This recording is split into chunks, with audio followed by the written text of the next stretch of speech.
And good evening, one and all. This is the X Zone. I am Rob McConnell. We're coming to you from our broadcast center and studios in Crystal Beach, Ontario, Canada. If you'd like to send me an email, xzone at xzoneradiotv.com, on all social media sites, Xzone Radio TV.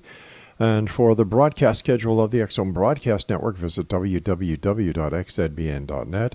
And for the X Zone TV channel on SimulTV, simultv.com. Exonation, my guest this hour is Dr. Robert Thiel, and we're going to be talking about prophecies this hour. Now, Dr. Thiel is licensed as a scientist by the state of Alabama. He is also a published scientist. Additionally, he has been a published author for over a decade on prophetic matters. Dr. Thiel has traveled the world and been to many places of prophetic interest. While he is a Christian, he also has expertise in many Hindu, Mayan, Muslim, Roman Catholic, and Chinese prophecies, which he has often been able to tie in with the biblical ones. He has an unparalleled success rate with his predictions. And joining me now is Dr. Robert Thiel. And Dr. Bob, welcome back to the X Zone. How are you, sir? Very fine, Rob. Thanks for having me back. How does a scientist, a licensed scientist, get into the world of prophecies? Okay, that's interesting. No one's ever asked me that question. Well, I've always had interest in prophetic matters, Mm-hmm. so I guess you say personal interest. Sure. But it went back probably back in the early 2000s. My wife and I were traveling, and one of the times we were over in Vatican City, and I was looking at certain things there, and was equating certain things to some prophecies I heard, and I thought that perhaps I should do a bit more research. So that's basically how it started. And so because of that, I'd heard of, for example, Roman Catholic prophecies. I was raised Roman Catholic. I'm not Roman Catholic, but I was raised that way. And so I got some books on that. I got books on other prophecies, and basically was fascinated, if I could use that particular term, Sure. by how some of them were either the same or mirror images of one another. Let me explain what I mean by mirror images. The same would be, okay, let's say there's a Catholic and a Muslim prophecy that something is going to happen. And there actually is, by the way. Okay, we may even get to one of those. Okay, but sometimes, for example, there could be a biblical prophecy that let's talk about somebody that they say the Bible is bad. But then you could find a prophecy from, let's say, a Hindu prophecy or maybe a Catholic prophecy that seems to be talking about the same guy or gal at the same time, except they're making it sound like this person is good. So that's what I mean by mirror image. Their prophecies almost identical, but one group thinks this is a great thing, and the other people would say it's not such a good thing. And that's actually one of the things that you and I talked about when I was on a long time ago, because I read a book that had various prophecies, like, for example, the ones you mentioned, the introduction. Mm-hmm. And I've written books since which include various prophecies if I think they're applicable.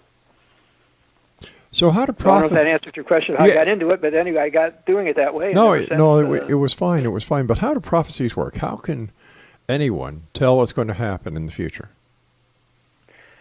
Well, people of themselves, unless they've got some analytical or inside information, which is why trading is the insider trading is illegal in a lot of countries. Mm-hmm. Ignoring something like that, if it's not based on something observable, for example, astronomy. You can look at the sky, and if you're great with astronomy, you know when an eclipse is supposed to happen. So we don't consider natural things like that to be prophecies. Okay, those are predictions, but those are not prophecies. As far as prophecies go, you either believe in a supernatural or you don't. If you don't, then none of it makes any difference. It's all just luck and coincidence, and it doesn't matter. But if there is some kind of a supernatural or spirit world out there, and I believe there is, then people such as myself believe that a divine being or spirit beings have some insight that we don't have. For those who've looked, for example, at the Hebrew Bible, in there, in Isaiah, God says he knows the beginning from the end, and he can tell you what's going to happen when it hasn't happened. Okay, if people believe such a being can do that, which I do, then when you start looking at the prophecies, they make a bit more sense. And then I think by looking at world events, you can also kind of align up what's going on with their before they happen. I know a lot of people are critical, for example, of Nostradamus' prophecies. And they say, well, no one knows what they mean until after they've happened. But with particular biblical ones, I believe you can know before things are going to happen. And I believe we're in the process of seeing many being fulfilled right now. But is it a matter of perception that you, as a believer in not only the Bible, but also in the power of prophecy, is this the pareidolia effect where you're actually connecting dots that aren't necessarily there in order to have your belief come true?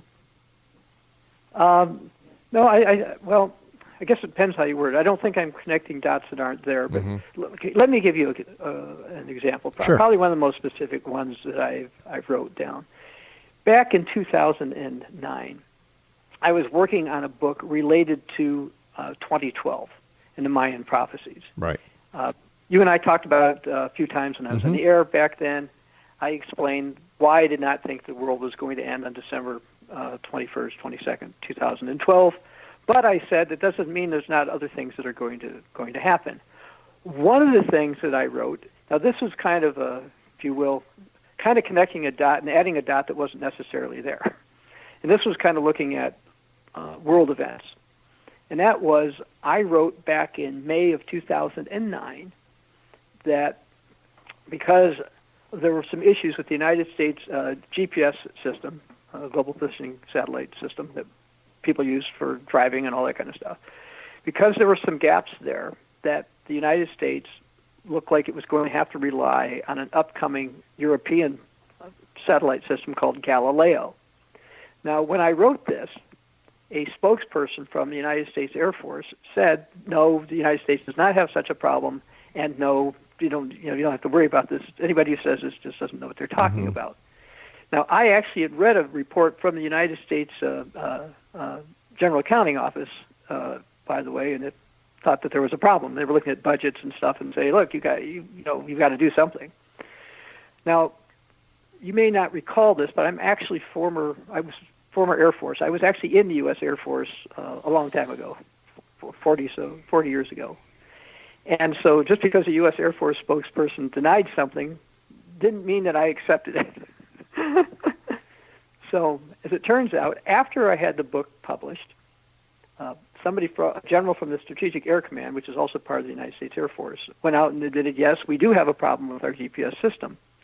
Then the next summer, I think it was July 31st or so of 2010, the Obama administration released something that said, yes, we are going to use Europe's Galileo system for part of our military defense. Now, I based this, and this is where there were some dots and some that were further along. I based this primarily on the fact of looking at biblical prophecies, what I thought was ultimately going to happen to Europe, a general time frame that I thought fit with other biblical prophecies, and the fact I was seeing something about this GPS thing. Now, you can read biblical prophecy, for example. You can read the Bible from the beginning to the end. You will not see one word whatsoever about the United States GPS or Europe's Galileo system. Okay?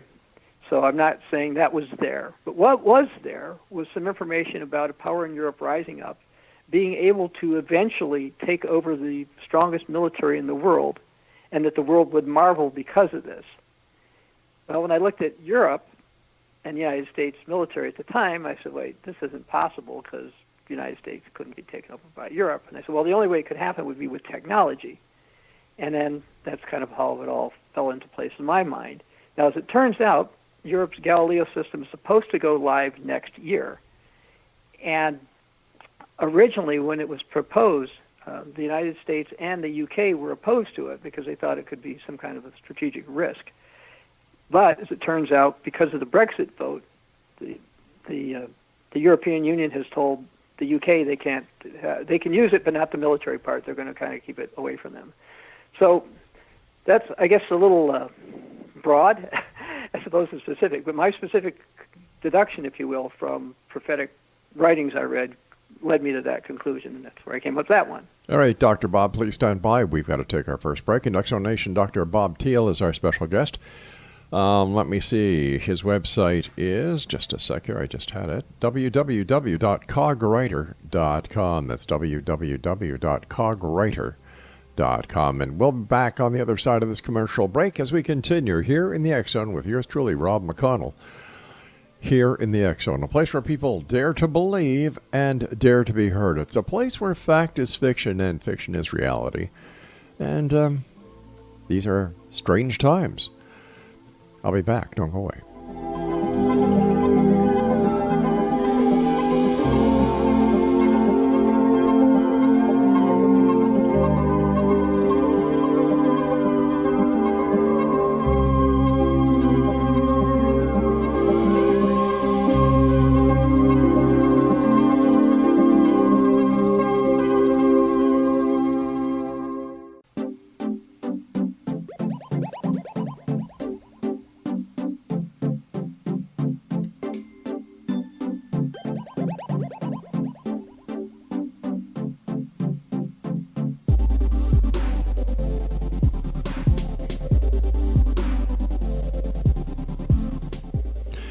Welcome back, everyone. Dr. Bob Thiel is our special guest, www.cogwriter.com. Is being someone who deals in prophecy like being a psychic? Not exactly. Psychics, generally speaking, believe that they've received a particular specific message from generally some kind of a supernatural source beyond, like in my situation, I'm claiming that I believe the Bible. I think God's Spirit leads me to understand certain things, as opposed to I get a particular message and go out and say. Gotcha. Now, I have had a couple of dreams, but they were not, and a few things where I've said that I believe that I got divinely inspired, if you will, for some stuff. Sure. But it's not things that would be considered earth-shattering. For example, I'll give you one personal example. Back in 2008, I was speaking with somebody over the telephone, and I told him if a particular person that he and I worked with wouldn't keep his word on certain things, I thought some bad things might happen shortly. And it turns out he didn't tell this person this thing. And then about, I think, 4 or 5 weeks afterwards, this person got hit with a type of stroke. And interestingly, a couple of years later, I wanted to talk to this person about some issue with his wife, and said that she would be affected by something in a few weeks, and it ended up happening as well. I guess a psychic might feel like that, but for me, that's happened like a couple of times. And because the results happened, then I tend to accept that somehow I was led by God to do it. But it wasn't like I heard a voice or anything. Some psychics, I think, hear voices, or they have other methods that they use in order to come up with things. Mine is predominantly based on what I see in Scripture and what's going on in the world, and kind of trying to put the two together, as well as considering other prophecies that others have written, because sometimes it's interesting. Years ago, if I could say this story, around the first time I think it was on your show, I had done a radio interview out of Sacramento, California, and the hostess had read my book in 2012. And basically said, you're talking about the Antichrist and the beast and false prophet and all this stuff. Everybody knows about all this kind of stuff, so they're all going to know when it's going to happen. And this is where I want to get into the other prophecies right now for just a moment. Sure. I said, well, I said, I've looked at other prophecies, and I think you're wrong. And basically what I said to her is, I said, the Chinese have prophecies about a beautiful people coming from the West. And that China is going to have a saint, but the saint's not that good of a person. I said, well, west of China would be Europe. And Chinese don't really have saints because the country is still somewhat officially atheist. And I said, I think this is a prophecy that was written in the Tang Dynasty, so somewhere around 800 AD plus or minus, that's telling them to accept this type of a leader when it comes up. And then I said, so you got 1.5 billion or so Chinese. I said, then there's Hindu prophecies. The Hindus have prophecies about a leader rising up called the Bhagwan Kalki. And they say that people need to take up arms to support this guy. And I said, well, there's about 1 billion Hindus. But then I said, then the Roman Catholics and Eastern Orthodox have prophecies about some leader that's going to rise up, destroy the English-speaking peoples, by the way, and basically take over the world for a short period of time. And I said, well, if you add the Catholics and the Orthodox together, it is over 1.5 billion. I said, start adding all these up. There's a lot of people out there who are affiliated with traditions or religions that are going to tell them something that I think is bad is going to be good. And so when such a thing happens, they're not going to understand it.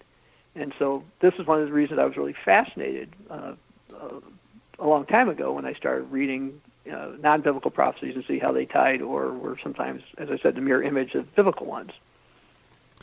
But how many prophecies are actually just a coincidence instead of a reality or a prediction?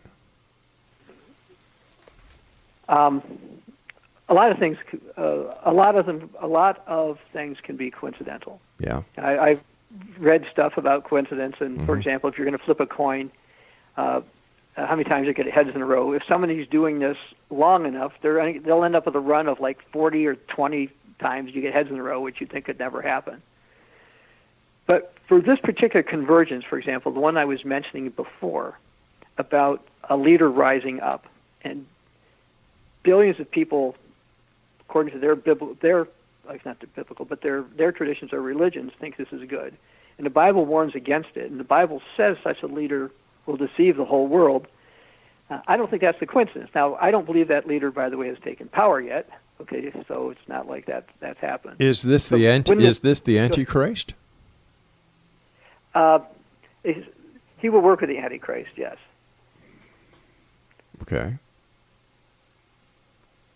So do we have any idea? Anyway, do we have any idea who this person is? I've got some guesses, but I'm not certain. Mm-hmm. It's funny you should mention that one to me, because when I was listening to you say something when you're closing the last segment about getting an opportunity to be heard, let me tell you a story that I think you'll find fascinating. Please. A few years ago, this is probably, quite a few years ago, I think it was December of 2010. A magazine, I won't mention which one, a very famous magazine from Germany called me up. And I had written about a particular leader who held certain positions in Germany. He had been the economics minister and became the defense minister. And he ended up resigning because of a plagiarism scandal. And so this German magazine calls me up. They had a New York correspondent. This gal calls me up, and she calls me 3 or 4 times because they couldn't believe that an American could have possibly been writing about this guy before he had his scandal. They figured that, well, once he had his scandal, yeah, you'd know about this guy, and okay, so maybe wrote about him. And as it turns out, I started writing about this guy in 2009, and about 4 or 5 things that I said could be involved with this guy actually happened. And by the time she called me, maybe it was 5 or 6. Anyway, to make a long story short, I gave her links to articles. Now, back then, I actually was a partially paid journalist part-time for some company. I'm trying to remember the name of it. Began with some type of an examiner. I was with them for a while. And I also had some things at the Cogwriter website that you mentioned. But I wanted her to look at the ones at the Examiner to show that I didn't change these later. Okay, okay. I submitted these. I actually got paid for these articles, and so she looked at them and she looked at what I wrote and she asked me lots of questions, and they ended up not doing anything. And she said to me, "We just can't believe that was possible." I said, "Yeah, but I gave you every proof that you asked for, and more." She says, "Yeah, I know, but I talked to my editors, and they're like, no, this can't have happened." So anyway, I do appreciate the opportunity that you're giving me to at least explain some of these things that I believe will happen. Currently, yes, I'm looking at somebody in Germany, but I'm not sure yet, and I'll keep watching. Okay, but what more certain, I'll be more happy to go into that. What tuned you into this person that you wrote about, that the German magazine was very interested in? What was it that happened that you said, this person here? There's 2 things. Since you're in Canada, and by the way, I haven't been in your country for about 2 months. I was in Quebec recently. But it was actually an article in an Ottawa paper, newspaper. And the writer, indicated that this person they thought had potential. So this was in late 2009. And then what happened was somebody that I know who travels the world a lot basically said to me, "You want to look in this? Why don't you look into this guy a bit more? I think there's something with this guy." And so I started to look into him because of the two reasons. One, an article that was it was actually in the Ottawa Citizen, December 24th, 2009. I'm looking right here. I was seeing it. And then this other man who I'd known for probably 10 years told me to look into this guy. Mm-hmm. So I started to look into him. And then I mentioned before, I acquired various books on different prophecies. Well, I found a book that was not available on, like, Amazon. It was some independent publisher, really small, some woman who moved from Greece to the United States. And she had this book on Greek prophecies, so Byzantine prophecies. And I had her book, and she translated parts of it in English because I can read Greek, but not that well. Not real well, let's just say.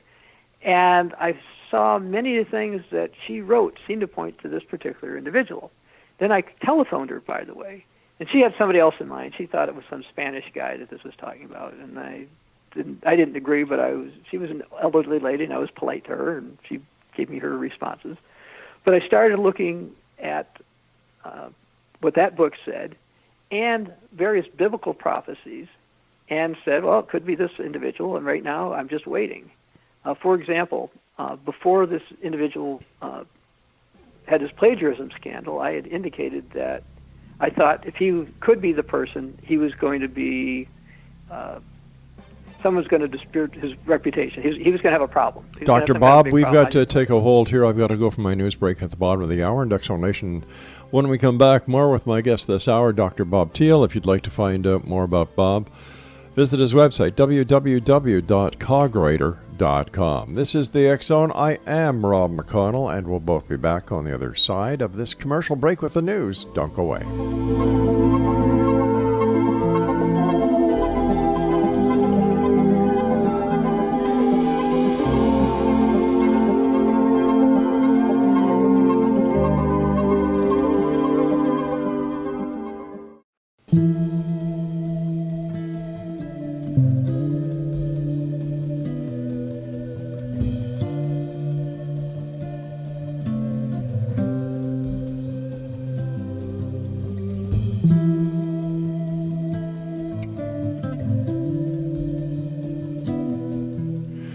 Bob Thiel is our special guest this hour, www.cogwriter.com.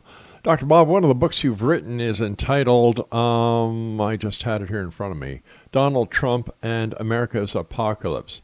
Is Donald Trump apocalyptic? In my opinion, certainly. But I also thought if, for example, if Hillary would have gotten in, she would have been. But specifically, yes. I actually wrote a book, and in that book that was printed before he was inaugurated, Mm-hmm. I listed 20 reasons that I felt that U.S. President Donald Trump would be apocalyptic, and as it's turned out, pretty much everything that I said was going to happen has happened. Okay, what were they? Related to him. What were those points, if you can give us the top five? Okay, well, let me. This one wasn't really necessarily a top five, but Okay. I want to say this one anyway, and that was that he would increase U.S. debt. And the reason I want to use this one first was I did a show, and I was interviewed by somebody who was actually a delegate to the Republican convention. He had his own radio show in one of the southern U.S. states. And this is so many months after Donald Trump had gotten in office, and he said, well, I was wrong about that one. And I said, no, I'm not. And so as it turns out, the United States is now over $23 trillion in debt, and we were under $20 trillion in debt when he took office. So that was one. It may not be a top five one, but it was one that I thought was funny, particularly because somebody told me, no, he wasn't going to do that particular one. I guess one of the ones would have to do with, for example, that I felt that he would offend the Europeans and get the Europeans to be interested in developing their own separate military. So that was something that my book talked about, and specifically, in case your listeners are not aware of this, Okay, Donald Trump took office in January of 2017. Mm-hmm. In December of 2017, by using Donald Trump as motivation or a scapegoat, whichever term you prefer, the Europeans came up with a system called PESCO, which is Permanent Structured Cooperation is what that means, where 25 of the nations in the EU decided to get together for an intra-European military power. And What's so wrong with that? What's wrong with that? That's a great idea. idea. Part of the reason was because of Donald Trump. So what's wrong with that? Well, I'll say something that Donald Trump said that is logical Mm-hmm. and makes sense, and I'll explain why what's wrong with it. Okay. Now, if you don't think there's anything to prophecy, there's nothing necessarily wrong with it. Okay, Donald Trump was absolutely correct when he said that the United States spends more for NATO than all the other countries put together times 2. That's it might true. even be close to times 3. Sure. He was 100% if you look at what people spend on their military. Mm-hmm. But there's another expression you might be familiar with, which is be careful what you wish for. Yep.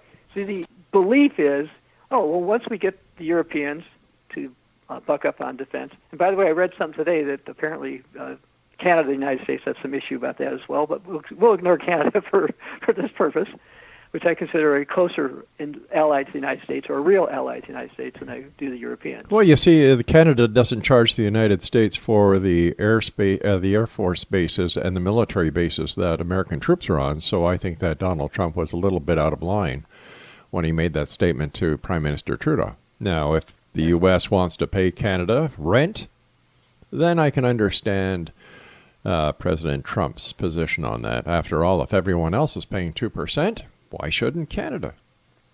Right. Well, anyway, getting back to this, Mm-hmm. what's happened is because of statements Donald Trump has made regarding NATO, Yeah. Plus the 2% thing, he's encouraging the Europeans to go their own Yeah. way. And if you read some of the statements that some of them made, the most famously probably would be France's President Macron. He's called for a European army. He says it's got to be independent of the United States. And even German Chancellor Angela Merkel has Right. called for the Europeans to have a military power that will function independent of the United States. It Okay. isn't that they're saying they should not have NATO, but they want to have their own military power that's separate from the United States. What's wrong with that? And well, what's wrong with that isn't that there's anything necessarily wrong with it, unless you believe biblical prophecy points to, at some point in time, Europe getting a great army and eliminating the United States. In the book of Daniel, chapter 11, in my opinion, that's what it says. All right. Specifically What does say it the actually? army. What does it actually say? I'd like to hear what the Bible says. Okay. Well, there's two different parts of this. Okay. So I'm going to go to Daniel chapter 11. Sure. And I'll just look at it here because I'll read it verbatim. Mm-hmm. Okay. In Daniel chapter 11, verse 25, it says, he, now I'm going to tell you that he is a person who's called the King of the North, other parts of this particular prophecy. Okay. He shall stir up his power and courage against the king of the south with a great army. So that's a prophecy about this power having a great army. Now, I don't believe the Europeans have a great army yet, but for that prophecy to be fulfilled, they have to get one. Okay. Okay, so the fact that we're hearing talks about a European army, in my opinion, align with that. Now, the other one, though, and this one's interesting. I'm going to read Daniel 11, verse 39. This is from the New King James Version of the Bible. And what's interesting about this is actually the first or second radio interview I ever did on a book. I was asked by a former Baptist who was then Muslim, was there any prophecies in the Bible that point to the United States? People say there are. He says that I haven't heard any. So what came to mind was the next one I'm going to read, and I'll explain why I believe it's the United States. Okay, the same leader, he's called the King of the North, says, thus he shall act against the strongest fortresses with a foreign god, which he shall acknowledge, and advance its glory, and he shall cause them to rule over many and divide the land for gain. Well, okay, what does this mean? Well, the he is this European leader called the King of the North. It would take a long time to explain why this is a European leader, but that's basically what this is. Right. Now, the strongest fortresses, now this is going to take some interpretation. If this is a prophecy for the 21st century, and I believe that it is, Okay. and I can explain why later, but I believe that it is, well, the strongest fortresses would be the country with the strongest military. And it happens to be that the strongest military is possessed by the United States of America, and to a lesser degree, it's Anglo-Saxon allies. So I believe this is a specific prophecy about the United States to be taken over. But isn't that a stretch? Because how long ago was this prophecy written? 2,620 years ago, plus or minus. All right, the United States wasn't even formed. It wasn't even That's thought correct. of. So and yet, history shows that there was a lot of turmoil within these areas in Europe and the Northern Africa, the Holy Lands. Like these people have been fighting since day one. You had the Crusades, just to mention a few, and then you had the invading forces. So looking at the time of history that this was written, I could understand that, but applying it to the 21st century, I think that's a real stretch. Well, let me give you a couple of reasons why it's not. I don't believe it's a real stretch. Okay. Because I was trying not to read everything here. Mm-hmm. The next verse talks about something happening at the time of the end, and in verse 29 it says at the appointed time of the end. So people such as myself believe that the time of the end is very close, and I'll explain why in just a moment. Therefore, we do not believe this was a prophecy that was fulfilled in, let's say, 168 AD, which is what Wikipedia says, by the way. I actually looked at Wikipedia today. They don't believe this was written when it said.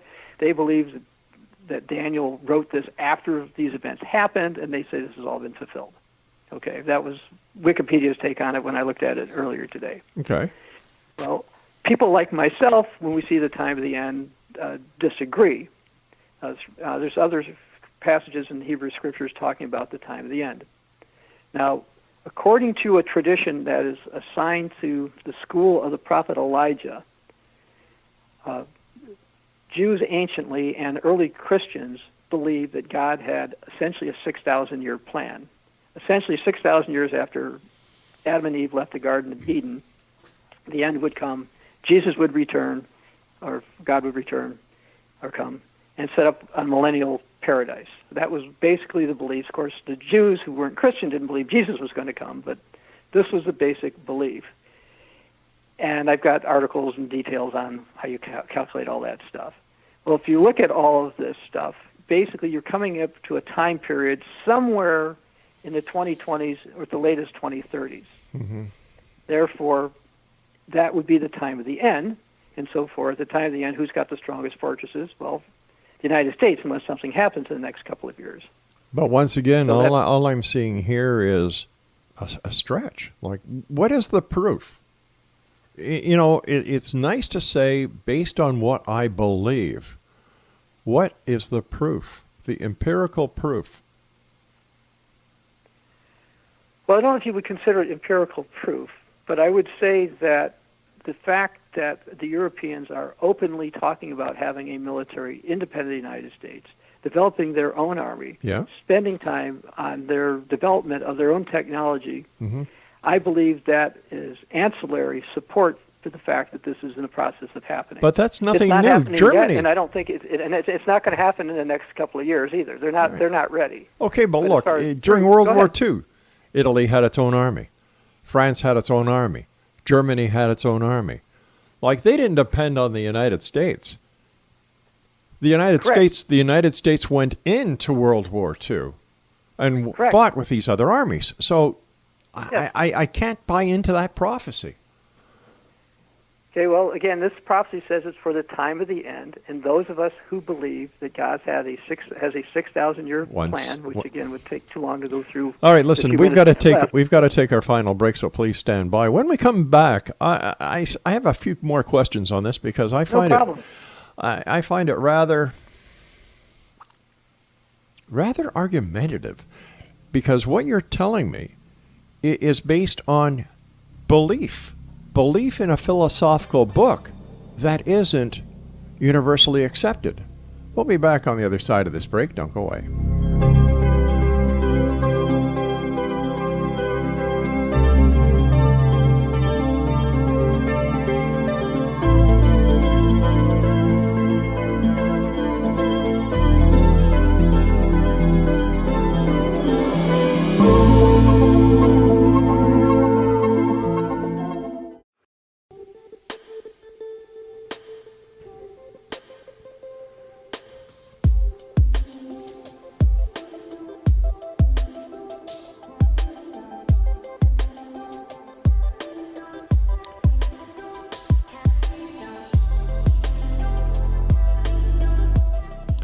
Welcome back, everyone. Dr. Bob Thiel is our special guest. His website is cogwriter.com.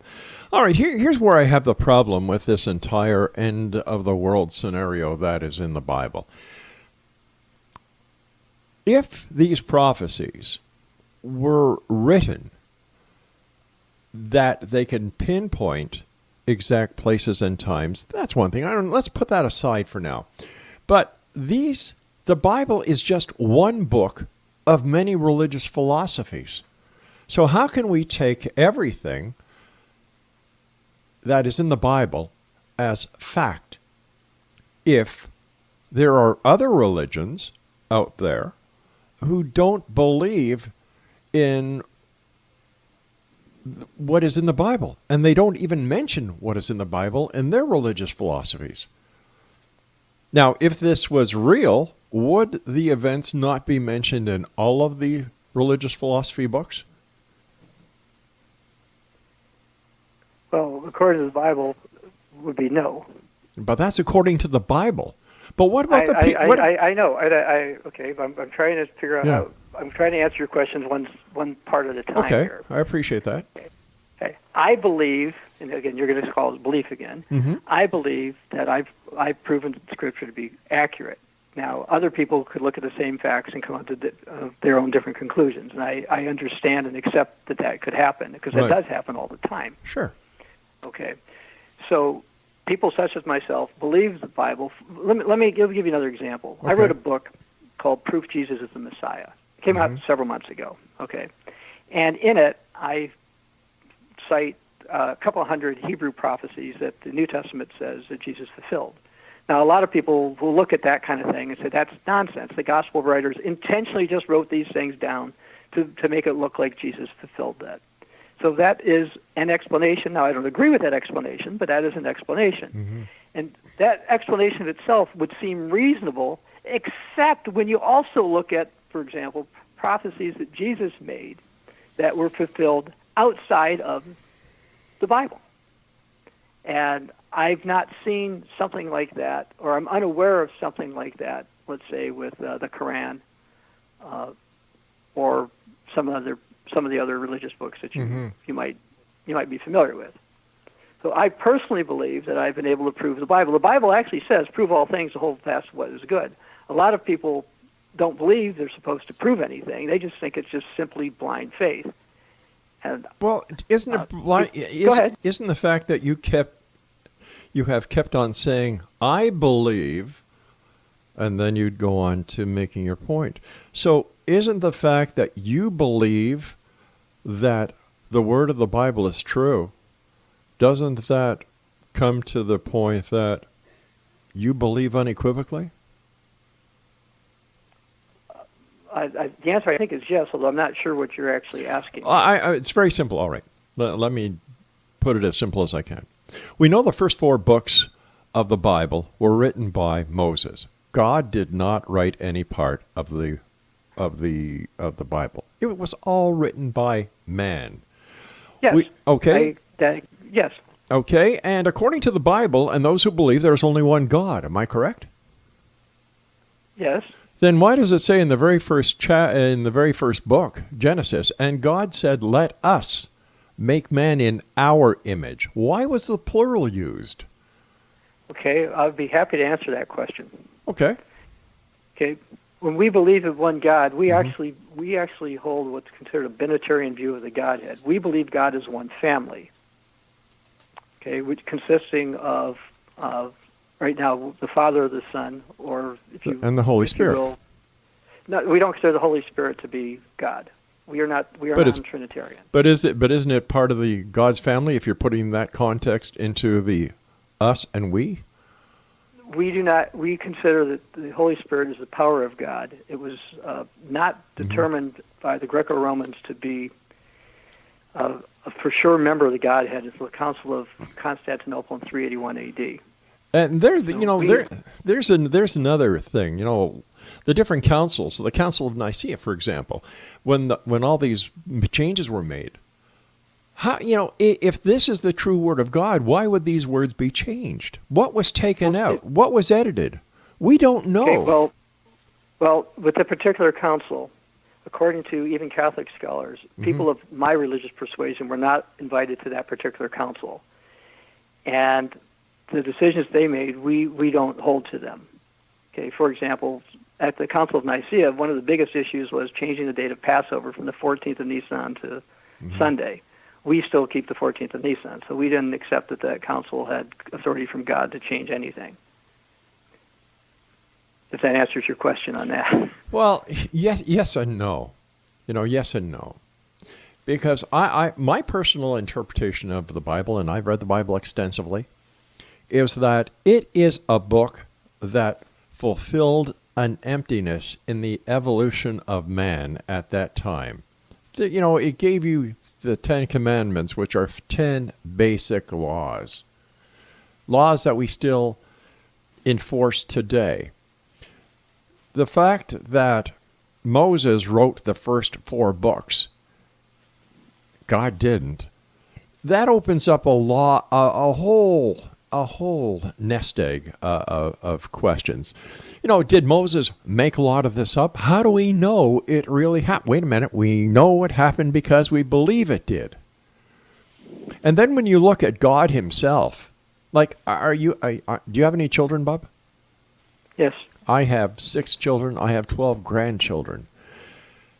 And I am sure, like me, you would never harm a hair on their heads.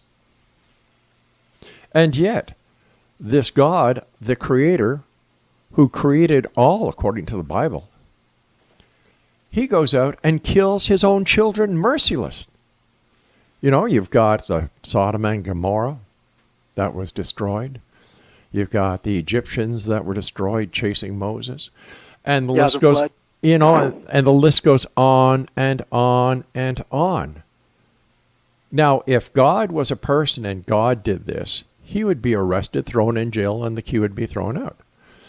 My question to many scholars and believers is, how can he get away with this? How can you follow a God who kills, who breaks his own laws?